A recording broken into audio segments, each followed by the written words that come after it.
Mais le juge n'est pas lié dans la réquisition du ministère public. Parce que nous avons la parole à ceux qui sont juges. Et ça, ministère public, c'est la partie civile. Donc, au lobby ministère public, et lobby, c'est qu'il y a un an de sala. Le ministère public n'a pas de détournement. Mais le juge a requalifié, a dit détournement. Tout le monde qui a Madame Marie-Josée, elle était venue d'elle-même. Pourquoi est-ce que Kanga qui est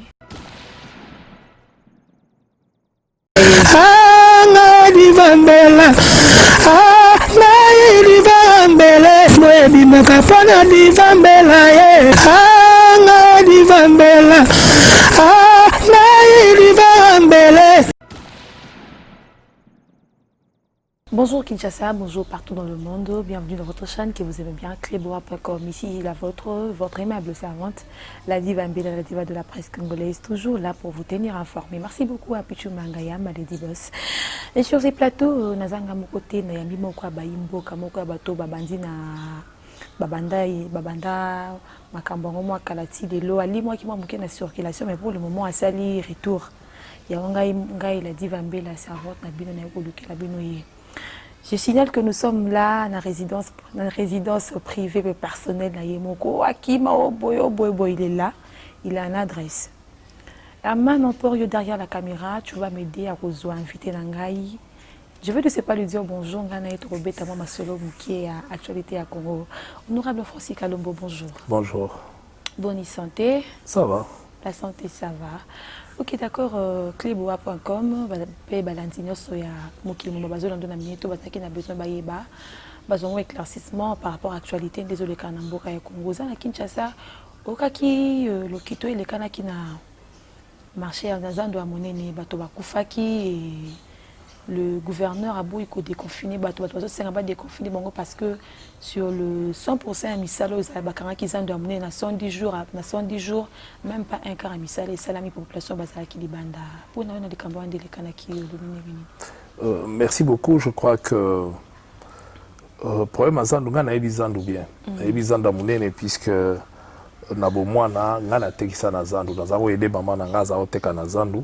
et j'allais souvent au week-end et surtout période de vacances alors Zandu a lagi ndenge za lelo te Zandu koma na bosoto okokota na kati ya Zandu te mabe oyo eza na mboka na biso seke biloko tout na lipa na eloko biso to sala biso mo to teka na bapaya mingi bazako ganga o impérialisme balingi ko teka mboka mais to yeba iteke bangonde bazako teka mboka Congo c'est tekama Congolais za sune loko moko te ya ye Congolais et ça la banque et ça la société nyonso ya minene bino mo bozolanda ba procès ezoleka bozoyoka ba mbongo ezobimebele bazopesa wana banani bapaya zanda munene bakaba yango na libanais moko boye mais bo mitia na place na biso ata kutu bolobi bolingi mboka ngo te zando eza soki na 102 magasins na magasin moko bafuta soki 1000 et quelques par mois mais soko sangisi mbongo ekotaka par mois à peu près soki 200 000 vous avez 200 000 et quelques $200,000 par mois. Est-ce que le $200,000 par mois, ce combien de millions et kotakawana, est-ce que ba kokite ba lukayango ba bongisa nango zandu tout le temps et à la propre ndengel à l'époque yalaka zandu yaka lié moko beaucoup ta famille ba kepe bazo visiter ba tuba ko tambola ba pavillon le loko tchali kolona zandu te eza moyen te ba luka ba bongisa ba luka te bozwa bo pesa ngo libanais mo bazo bongisa ngo pété ezaka na bosoto mazwa mbongo. En fait, c'est ça le problème. Azozo mbongo, bo pesier contrat moko léonais, y a fond mbongo, mais à longwa te, ba bongisa te, ba loba te, on dirait mboka ya bango, bo akepa fundi bino, babani pe ochaka bino musukusuku. Je crois que ceux qui doivent nous encourager les lois, ils ont Congo. Ils ont tous autant la mboka na biso et avancer, tomber tel maboko. C'est vrai, justice, c'est ça. C'est vrai que ceux qui signalent babilo qu'il faut droit de manière à ce que et ça la manandenge longo bani. Mais de l'autre côté, il faut total la paix banamboka. Zando ya salité, muto a une responsabilité avant ne fût que ça. Pour nawana ba obligé ba talande ba go sala. Donc le gouverneur azuma kalisa malamu ya koluka bongisa zandu.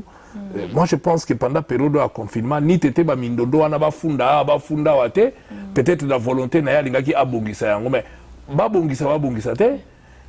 longwa ko longwa te bongisa te mais mbongo ozozwa ozomona c'est ce qui énerve quand même mbongo ngo ezoke de Liban ezoke na poche ba congolais te ba congolais pe ba kufana na bosoto pe to fanda biso to kanyi maboko tozotala donc ba yuma moko boye to fani na biso non moi je crois que c'est à encourager ce gouverneur alinga bongisa zandu abongisa yango akanga matoi na ye atika wana eza na intérêt ba congolais période ya confinement et umeli bato banyo kwa mingi il faut pas profiter parce que de l'eau effectivement biso bato wana moins chance buka ya kota na ville so koti Gombe lokola et na confinement ozokuta Gombe comme propre propriété ça alors faut pas nous capable maintenir yango qu'après des confinements bopeto wana etikala na moni ba tchemo ba poubelle ezalaka ba fantaisie te ba dessin te ke pona photo mikolo yo et après to bona ba poubelle wana limwe biloko to ekei ba salité zongi non il faut ba la kisamba tunde ba goyi ko sala to zala quand même na ba espace mo na mboka na biso ezali ezalaka na moi respect bato ba ke na perte ne fiske kotambola to bona bato so na ba poto ba ke na visiter ba magasin même pour na kosomba te mais a passer la journée à tambola donc je crois que Ezabitou Mamouge Zanali à Rosalate, c'est vrai, trop regretter Bato Bakoufi parce que à chaque fois, Nabao Bazoki, il n'y avait pas lieu d'être. Je crois qu'il faut dialoguer entre les Congolais. C'est non, mais la manipulation pesa est belle. On manipule les gens, on corrompt les gens pour pas que nous soyons dans désordre. Ça, c'est inadmissible parce que chaque fois qu'un Congolais meurt, Congolais ont raté possibilité à se faire développer. Donc, il faut tout bundana, tout diminuer biloko. Ok, d'accord. Tu l'as dit, on a évoqué l'honorable Francis Kalombo. Donc, tu peux expliquer balandi à Clebo à Wama. Et là, c'est que la population a téléma, abimaliban dans le langage au gouverneur Atenaki. Il y a Koloba Bato que non, voilà, Zando et Kofungamate, Soromoni Moyente, Salam au Kilinayo na Israël. Te alobaki, peut-être pour interpréter ma vie, alobaki, misale au Salama, barobongisa Zandu. Oui, à l'ingité, hein, à Sala. Oui, mais le problème c'est ça. Des fois, ça, tout le monde nous sommes au Lingimbo Kanao. Au Lingo Bungiselo Konao. Bah oui, qu'on pousse na ba makamu mususu, pambate et zope sakanda. Et là, il y a l'inga Sala, ils a bientôt ils a mabé, ils a bien pour na Bungo Kanabiso. Mais tout le monde peut parce qu'ils sont libanais, parce que basinera qui est papier, ils ont empêché yo Sala yango pour l'intérêt Mbokanao. Ceux qui sont de la qui propre.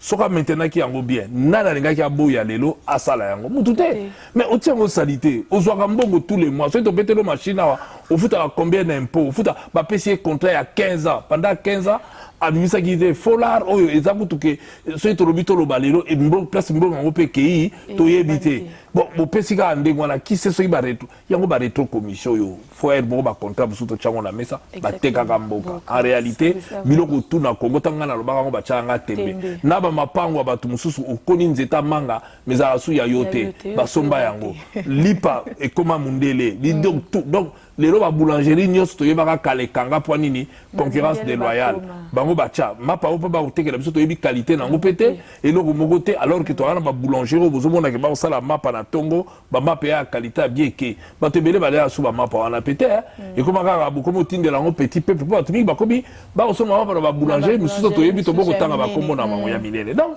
voilà donc franchement je pense que ce qui a encouragé, c'est de dire au gouverneur asala musala pour l'intérêt bana mboka. Contrat wana so ba kufunda mboka eke no sala ndé nini batala pour mutongo asali pe lokote. Ba même ba ba constater ça doit la bosoto salita au sakanate.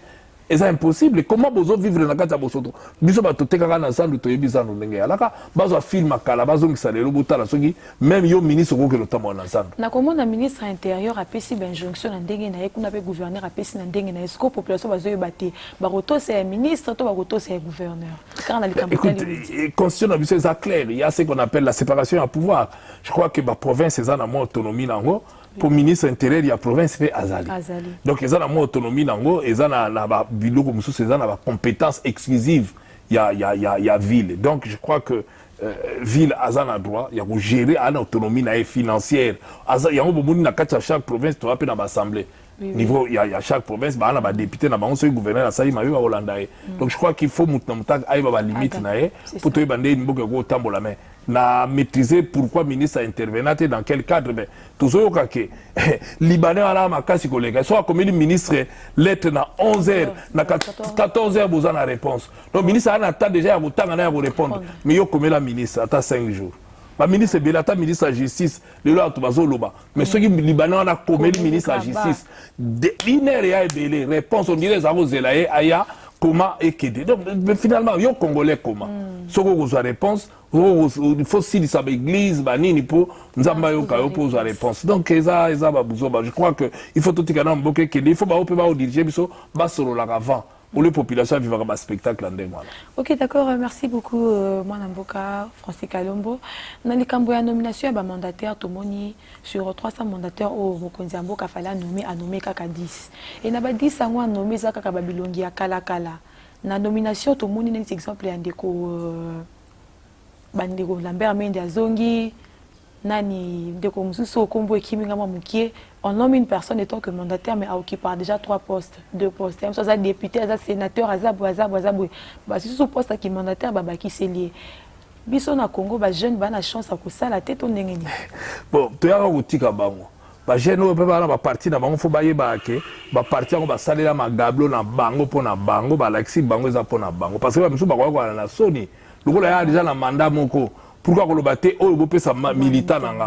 Donc il faut bailler on a parti on a bailler baké ils ont parti ça là pour na bango pour na binoté bon so on a suppléant naie moi si naie suppléant naie musu deuxième mois na naie so ka keiba mais bon on peut pas beter bango maboko bazaka alors biso ba congolais il est gratin ba to ba ko interpeller ba to parti politique na bango oyo ba kota ba yaka ko tika batu musu to ba yaka pe pour bango ba zo espace. Parce que dès que nous avons combien de fonctions, nous avons donc il y a un parti politique, il y a une fonction, il y a une mais au moins, il faut continuer, pour militer. Je crois qu'il faut battre les Congolais, profiter quelque part. Se contenter de 1000 2000. Ceux qui déjà chef na bino moko azala ngo ebele azo lukaka ke belé dans to qui peut pas accélérer sous salaire. Donc en ce moment là peuple population place des awap. Ba que salaire la bango d'ailleurs ils ont tout à fait normal. Le roi va mis no maka bango moko. C'est normal ba bicha pour peuple na bino ba militaire pour salaire na bino rien. Pour bango ba ko wana pour selon bango ba komi wana pour bango moko ba trichaki to bango moko ba salaki donc akili kamba signature donc il y a élection donc bino ba ke na bino pour ba yebi ya moni guerre ya siko pour na seni balingi so ba chaka mutoyo alagi na nanga pour ba salaka ka ndengwa na ndenge ba salaki parce que ba na ti dans la binoté bazo croire na tricherie bazo croire na imposition. Il y a moi bazo sala. Oui, les abordeurs pour la peuple. La preuve, tangela ngeloni basali pour la population. Banda pe ba komi wana ba michaki, bitumba ba bunda bango na bango. Bambongo na bango, ba poste na bango, biloko na bango peuple azate na kati mukolo ba bunda la population to betra bango maboko. Mais pour l'instant bazo bunda la peuple était bazo bunda bango na bango lobi ata lembale ba mukolo Molière lobi ke ba kenda basala bango logo te mais au monique na basala logo te ba sengi so ba matela bango sous salaire 2000 sous dikolo et 50% na fra fonctionnement na bango après ba bandi obelela tout ça autonome tout ça bouillé beaucoup simba bisoté logo te donc et ça passe quoi. Ok, d'accord, honorable, merci beaucoup. Tous les gens dans l'Assemblée nationale, na 2 heures de route d'ici, il y a cela 2 jours passés. Élection, il fallait salement, élection salamité, tout ça, la réponse, il y a Kabound, en fait, bah, Internet au bolan dossier, comme on a besoin d'éclaircir pour mon dossier. Non, dossier wana elingo avec ça qui FCC a otigala jamais que ça là a respecté mboka na biso. Bango baza ba arbitraire, makanisi na bango ya ngonde loi. Toujours une état Mobutu baza ba penser du guide. Hein, ya ngwana nde loi. Oh ka Mobutu akadisa ka ndota lota ki faut bosalela yango. Parce que ils anormal. Je crois que ba na majorité, nazo comprendre pourquoi bazo sala makambu netika ba na pouvoir en côté. Ba na majorité na assemblée. Vous signez ma pétition. Pourquoi vous bombez ma sima à MLC? Babi ma vis-à-vis.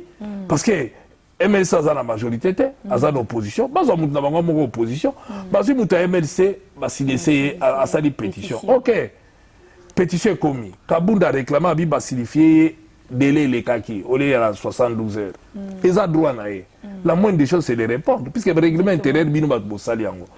Président de l'Assemblée nationale a garanti, il y a règlement intérieur. Voilà.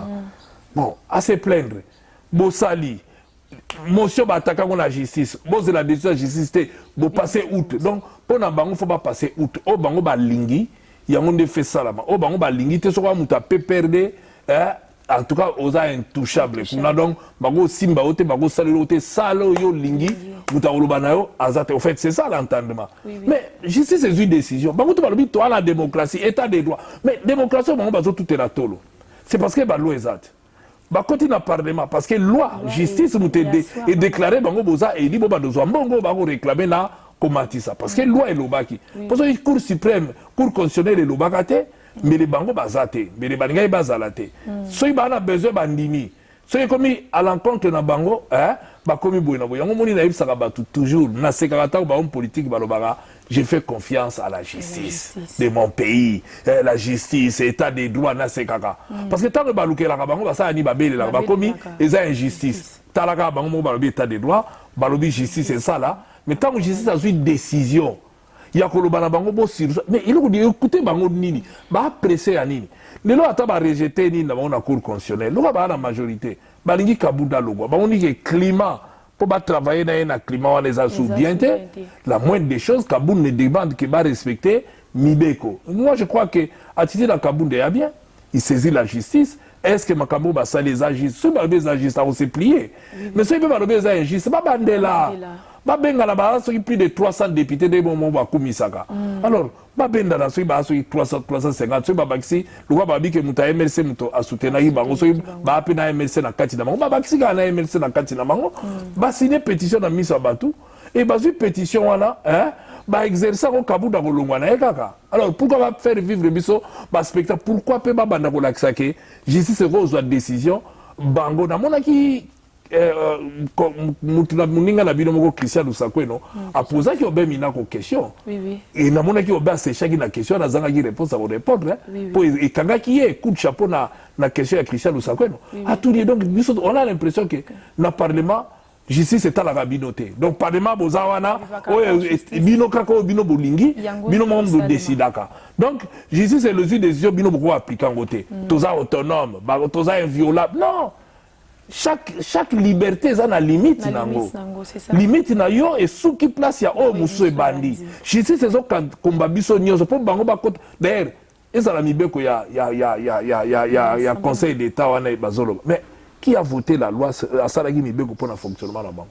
Bino mo voter kiti. Bino mo pesi bango kitis. Ndeni bango sala. C'est comme ça les décisions ils ont les bino bokobi binoté donc bino ba ko appliquer les bino loi té. Donc bino boza au-dessus ya loi. To boni justice c'est sengiawa.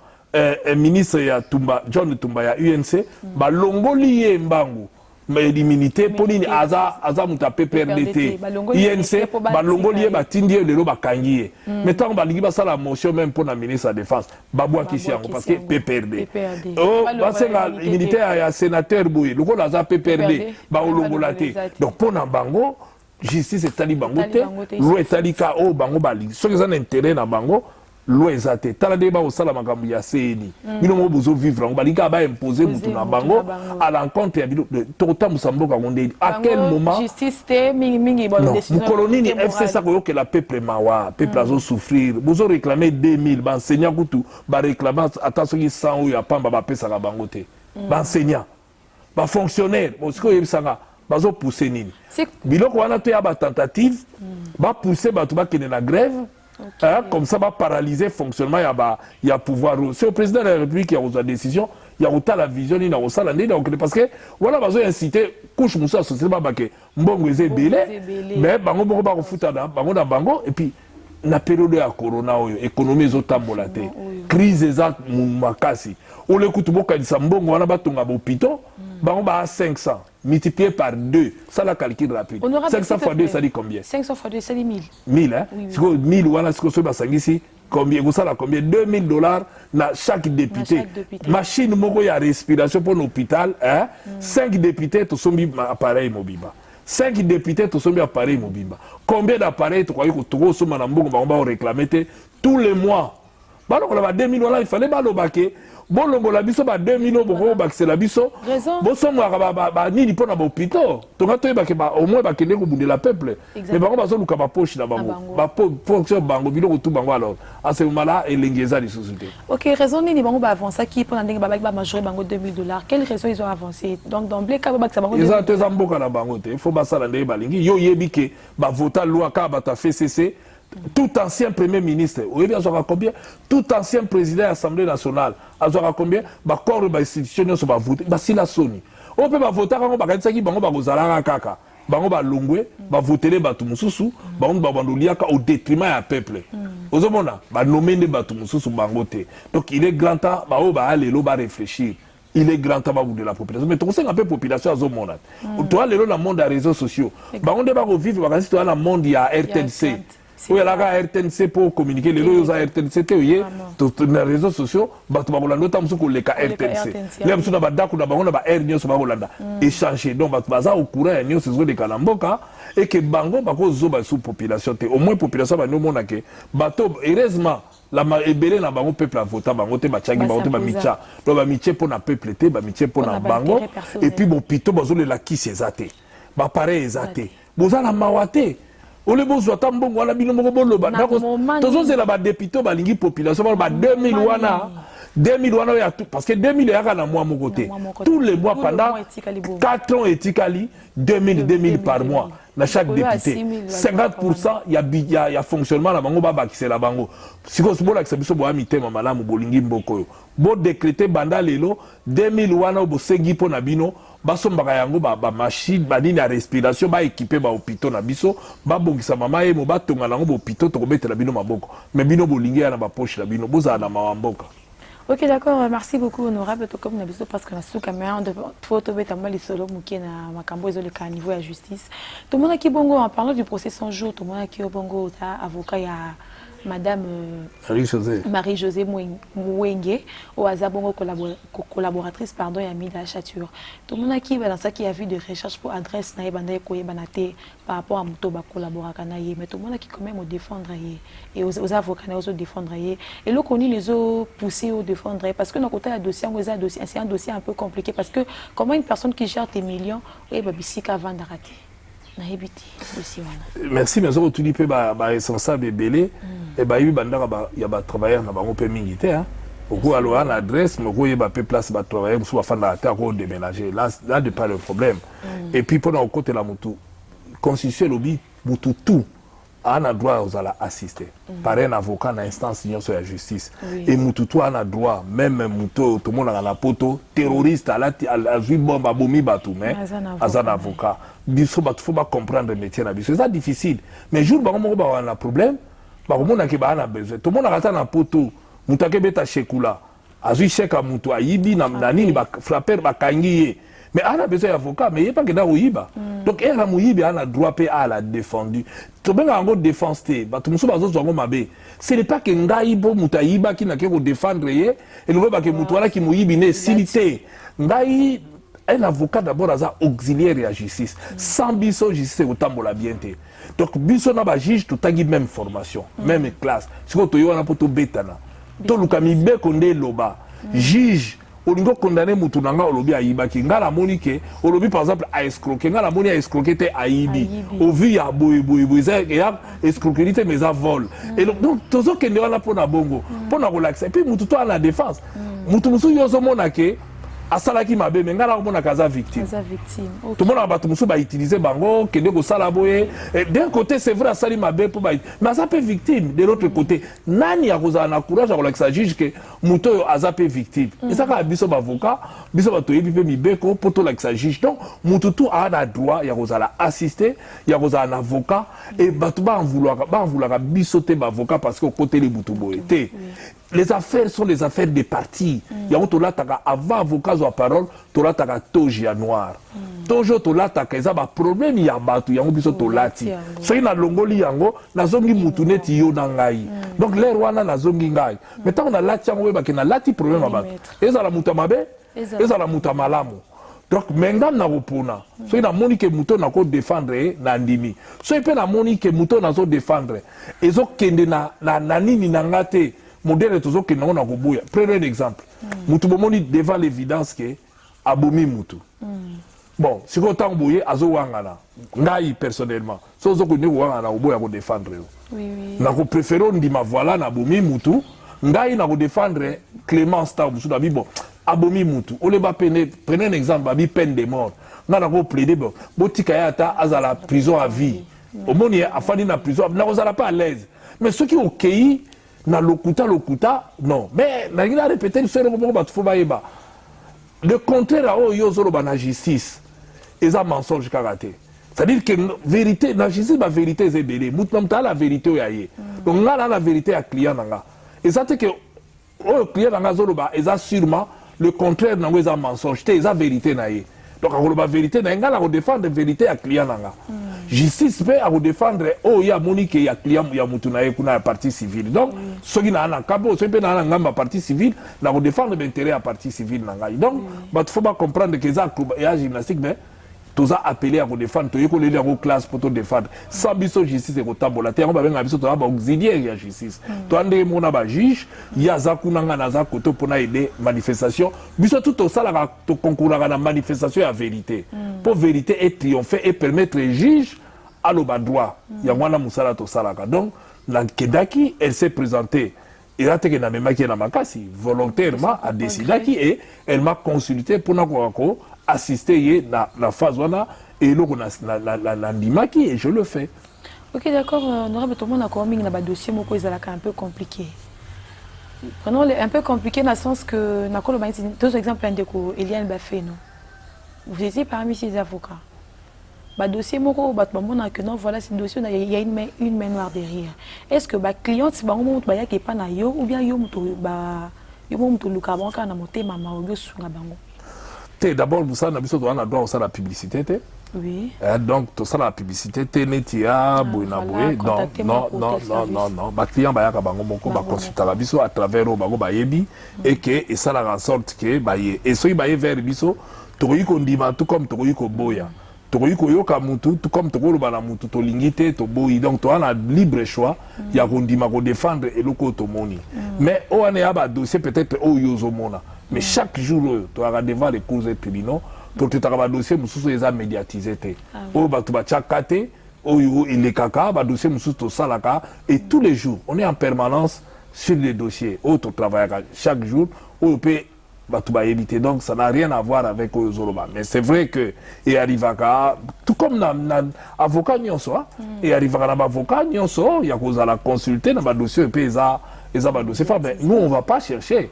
C'est ma client bagoya vers biso parce que biso to na droit au luka bangote donc client soka za na besoin akoyi pe ko tuna ndeko na yemo boye likamuna na ngo bomoni na ko défendre nga bango pe bako conseiller to moni mutu boye akoyi ko aider yo et ba ye ko mona biso kita biso ya ko ndima tout comme ya ko boya donc to apena ba dossier belé to boyaka tout comme pe na ko banda dossier na moni ke ezo cadrer na moral na ngaite na koyi pe ko tika na bité ba ko continuer donc toza libre ti métier na biso elengi nango yangwana bien nango yangwana otana libre ya kondima otana libre ya boya to mona ki to so ngam kesi ba to mona tango ya ki kotika madame Marie-Josée elle était venue d'elle-même pourquoi est-ce que ba kanga ki est ben écoute d'abord elle est venue d'elle-même parce que bazalaki ko signifier l'unité bon ba kangi parce que ministère public a lobby que azana ba devoir rebelle par rapport ya ba déclaration na ndenga lobaki à vérifier véracité à Makambo et à Lobaki. C'est comme ça qu'elle est retenue pour en sorte que Batala on est passé dans la chambre à conseil, tout a accordé liberté provisoire. Ou vu à certains éléments autodéveloppés, mais pour l'instant, la justice a trouvé que non. Bazana a besoin d'un parquet, va garder nanou, Batala, bon, donc Totala. Ok, d'accord, le procès sans jour. De toutes les façons, nous avons un confrère avec qui traiter le dossier. Donc, ça n'a rien à voir. Ok, d'accord, le procès sans jour tend à sa fin. D'ici le 20, nous aurons le verdict. La proposition au ministère public a proposé qu'il 21 de caméra. Procès bandélité nande to commis la place to commis étant que Moutami Beko 20 ans au ministère public a proposé qu'il mérite c'est là où ben écoute d'abord procès 100 jours dans corriger le Moko et ça dossier à Vital Kamere na Jamalte oui et batubaka moité batu belé pe bazo samba bokomo na bango bako zonga lisusu toujours dans procès 100 jours parce qu'à dehors de ça procès 100 jours monsieur zo avec l'histoire à Foner.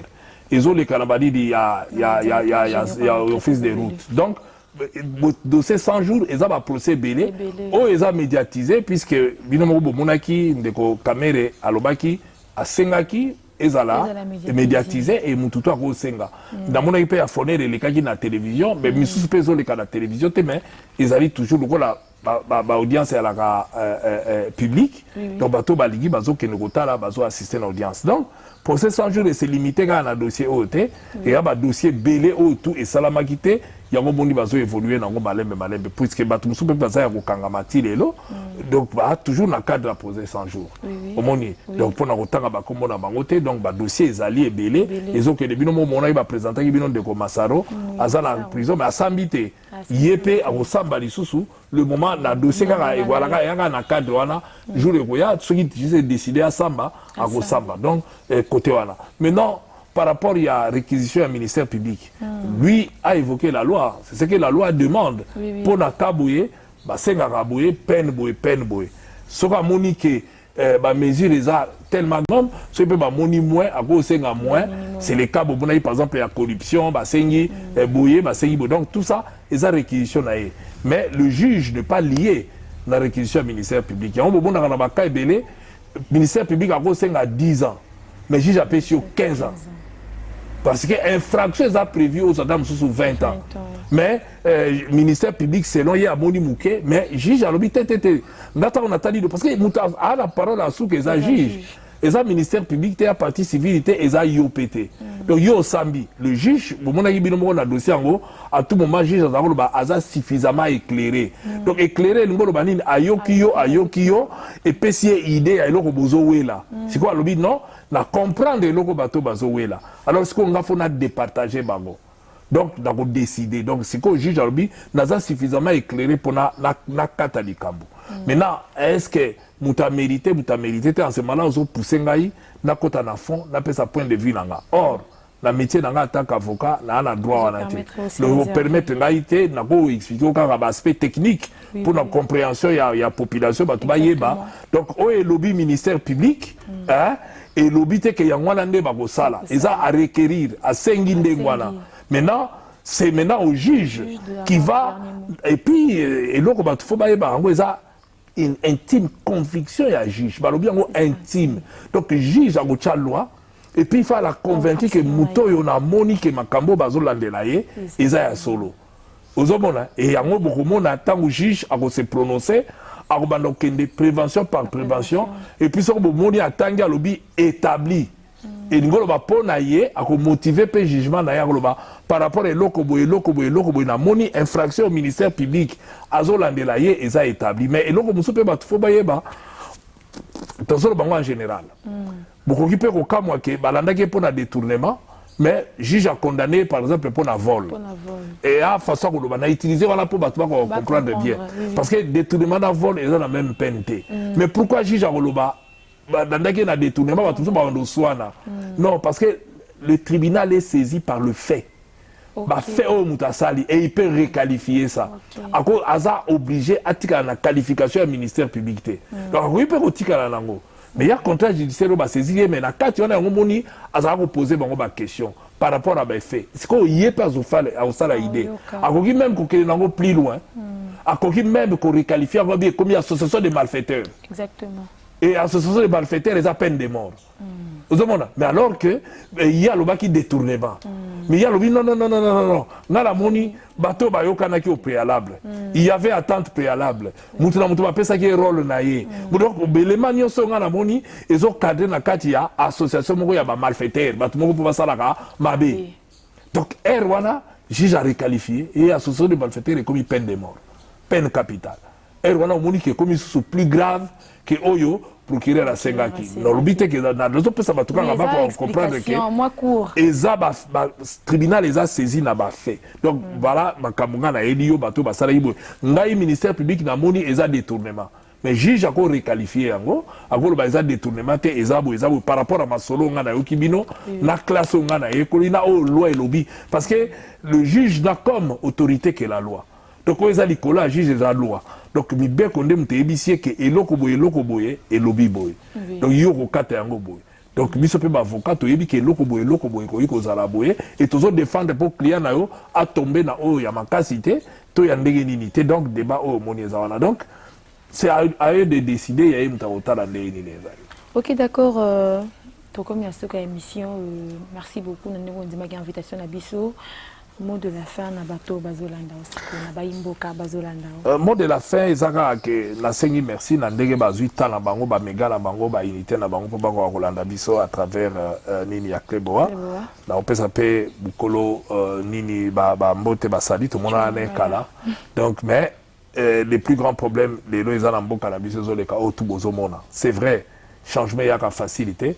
Les habitumba au batbazo bunda et que toko undi ko bunda toko continuer ko contribuer to ebi que batumi ba wana biso za ba risque to zo mais ça risque te so to bundite to sala ni to obligé pour intérêt mboka intérêt na biso nyonso to senga na bino pe population ako akotala o tezo de kana mboka lelo réseaux sociaux comme to aka na RTNCT to comme pe na ba chaîne à télévision belé ba réseaux sociaux à partir de téléphone na yo o ipe ko za informer mais boke ba pe na ba fake news.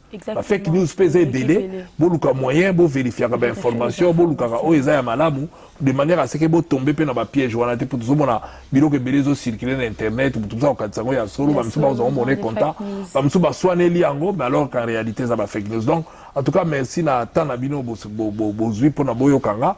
Nazaka moumbu na bino, naza pona ebisa bino et à chaque fois ce qui bazana besoin ya contribution na ngai et ben nayaka toujours prêt pour na couper ça interview pour de manière à ce que tout éclairer population. Oui, merci beaucoup Nandé Bozaki Belé, écouter l'émission au Nganabino to écouter le bon na Mikolo Misali Koya, mais je peux pas conclure mon émission sans pour autant dire un grand merci à celui qui est derrière la caméra, Herman Emporio, le caméraman réalisateur, le caméraman et réalisateur chef comme le dit Sam Kazadi. Merci beaucoup à Junior Loboko et Antidote de Baforme depuis la France. Et je vous prie d'aller vous abonner sur la page Instagram de Junior Loboko pour soutenir la belle initiative Yende Konabi sur la diaspora Zui pour la Kosunga Baimboko Bazangi ya Kolia Bazangi ya Komela Bazangi ya Kolata. Merci beaucoup à Steve Mbouy, le maréchal, merci beaucoup. Merci beaucoup à moi, Mira Diabou, le mystérieux. Merci beaucoup à tous nos fans, merci. Surtout, n'oubliez pas de partager nos vidéos. Quant à moi, je vous dis au revoir et à la prochaine. Bye bye.